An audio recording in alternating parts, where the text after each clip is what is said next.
تو غم کے سلسلے میں دو چیزیں یاد رکھیں، ایک احساس اور ایک اظہار، دو چیزیں ہوتی ہیں۔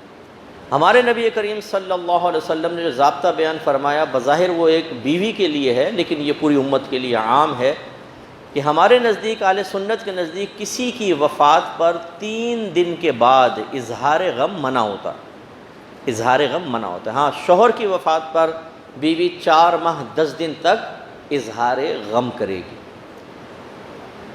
لیکن احساس غم سے سرکار نے منع نہیں فرمایا۔ احساس غم کہ جیسے کوئی آپ کا نقصان ہوا ہے، وہ بار بار یاد آ رہا ہے اور اس سے آپ کی قلب غمگین ہو جاتا ہے، آپ کی آنکھوں سے آنسو نکل جاتے ہیں، آپ اس کیفیت کو محسوس کرتے ہیں، یہ ایک طریقے سے غیر اختیاری عمل ہے۔ قلبی کیفیات اکثر ہمارے قابو میں تو نہیں ہوتی نا۔ آپ کسی آدمی کا کوئی دردناک انجام سنتے ہیں، کسی نے بتایا بیچارے کا ایکسیڈنٹ ہو گیا ایسا ویسا، اور وہ رونے لگا تو آپ بھی رونے لگ جاتے ہیں بعض اوقات۔ آپ اس کیفیت کو روک نہیں پاتے، اپنی بدلتی ہوئی کیفیات کو، کیونکہ ہمارے قدرت و اختیار میں نہیں۔ تو امام حسین رضی اللہ تعالی عنہما کے سلسلے میں ہمارے علماء اہل سنت کی تعلیم یہ ہے کہ احساس غم میں کوئی حرج نہیں ہے، اظہار غم نہ کیا جائے، کیونکہ نبی کریم صلی اللہ علیہ وسلم نے منع فرمایا۔ اور یہ میں پہلے جملہ کہہ چکا ہوں، اگر کوئی اپنے دلائل کے سلسلے میں کسی چیز پر عامل ہے تو آپ اس پر تنقید نہیں کریں گے، اس کے اپنے دلائل ہیں، ٹھیک ہے، وہ اپنے ایک چیز کو بہتر سمجھتا ہے، وہ کر رہا ہے، ٹھیک ہے۔ ہم اہل سنت کو کیا کرنا ہے وہ میں آپ کو خدمت میں عرض کر رہا ہوں۔ تو امام حسین رضی اللہ تعالیٰ عنہ کی شہادت کے سلسلے میں اظہار غم کی صورت کیا ہوگی کہ آپ یہ کہیں کہ جی ہم 10 دن تک جو ہیں وہ گھر میں جھاڑو نہ دیں، پرانے کپڑے پہنیں، بالکل کھانا پیٹ بھر کے نہ کھائیں، مسکرا کے ایک دوسرے سے بالکل نہ ملیں، یہ اظہار غم کی صورتیں ہوں گی، اور یہ شرعاً اختیار کرنا نبی کریم نے منع فرمایا۔ ہاں، احساس غم جو ہے یہ اپنائیت، پیار، محبت اور نسبت صحیح ہونے کی دلیل ہوتا ہے۔ آپ کے والد صاحب فوت ہو جائیں اور آپ پیٹ بھر کے کھانا کھا رہے ہیں اور ہنس رہے ہیں، مسکرا رہے ہیں، ٹھٹے لگا رہے ہیں، اور کوئی کہے گا یار تم ایسا کر رہے ہو اور آپ کہیں تجھے نہیں پتہ میرے دل میں کتنا غم ہے، تو کوئی یقین کرے گا آپ کا؟ بولیں۔ مسئلہ یہ ہوتا ہے، اور کیا یہ اچھی چیز ہوگی؟ نہیں۔ جس سے نسبت ہوتی ہے، جس سے لگاؤ ہوتا ہے، اگر اس کو تکلیف بھی پہنچے تو ہمیں تکلیف ہونی چاہیے۔ یہ میرے نبی کریم صلی اللہ علیہ وسلم نے مومنوں کی صفات بیان فرمائی کہ تمام مومن آپس میں ایک جسم کی مانند ہیں، اور جسم کے اگر کسی ایک حصے کو تکلیف پہنچتی ہے تو پورا جسم تکلیف محسوس کرتا ہے۔ یہ تو تمام مومنین، اجنبی مومن کے بارے میں فرمائے۔ مثلا آپ کا پڑوسی اگر درد میں ہے تو آپ کو درد محسوس ہونا چاہیے۔ ایک اجنبی مسلمان روڈ پہ پڑا ہوا ہے، اس کو تکلیف ہے تو ہمیں درد محسوس ہونا چاہیے، یہ ایمان کی علامت ہے۔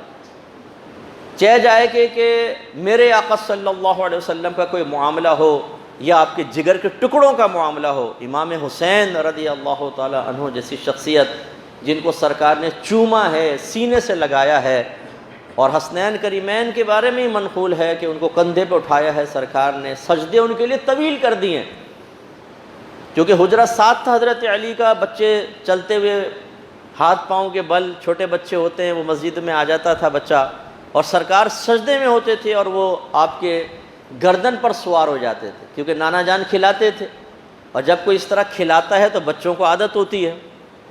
ہم میں سے بعض تو بچہ قریب آئے اور اس طرح حرکت کرے تو تھپڑ مار دیتے ہیں اس کو، پجٹ، تو بچہ ڈر جاتا ہے، بیچارہ زیادہ فری نہیں ہوتا۔ لیکن جس سے فری ہو جائے تو بچہ تو پھر اس کو پکڑ لیتا ہے، اس کے بال نوچ لیتا ہے، اس کے اوپر لوٹتا ہے، سب کچھ۔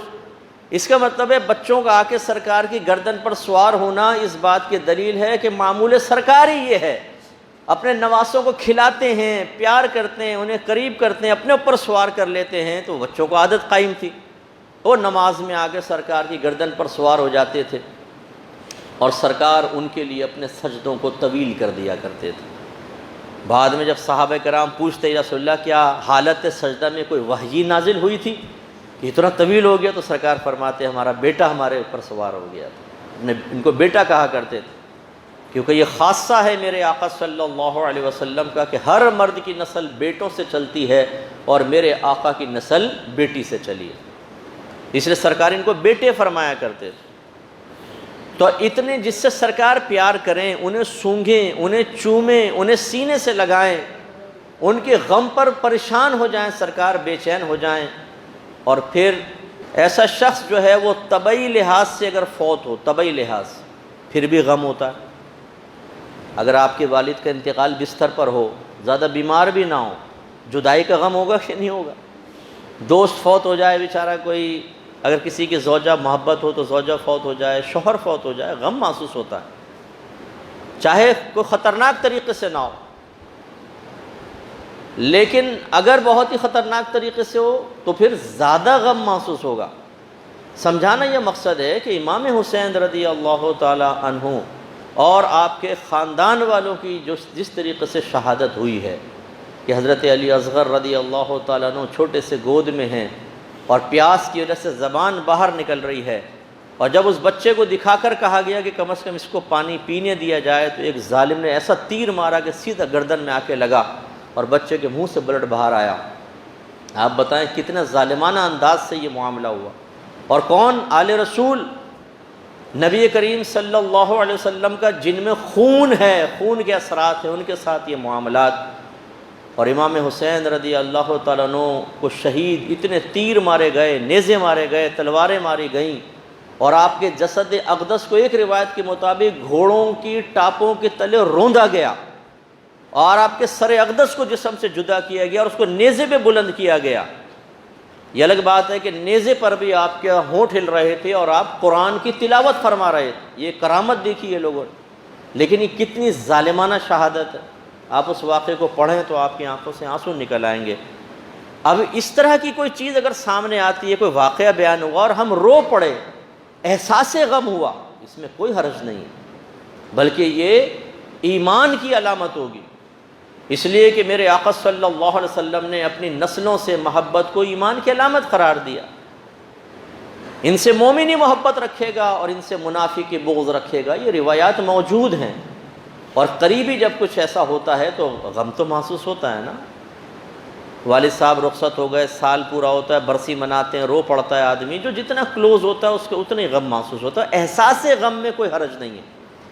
اگر آپ کے گھر میں کوئی واقعہ بیان ہو رہا ہے، کوئی آپ نے محفل رکھی، اس میں فضائل و کمالات صحابہ بھی ہیں، امام حسین کے فضائل، کربلا کے فلسفہ بھی بیان ہو رہا ہے، شہادت کے واقعات، اور آپ اس کو سن کر یا کسی مقرر کے انداز بیان کو سن کر آپ کی آنکھوں سے آنسو جاری ہو جائیں، اس میں کوئی حرج نہیں ہے، بلکہ یہ ایک ایمان کی علامت ہوگی کہ آپ کو نبی سے محبت ہے. تبھی تو نواس رسول کے معاملے میں ایسا ہوا.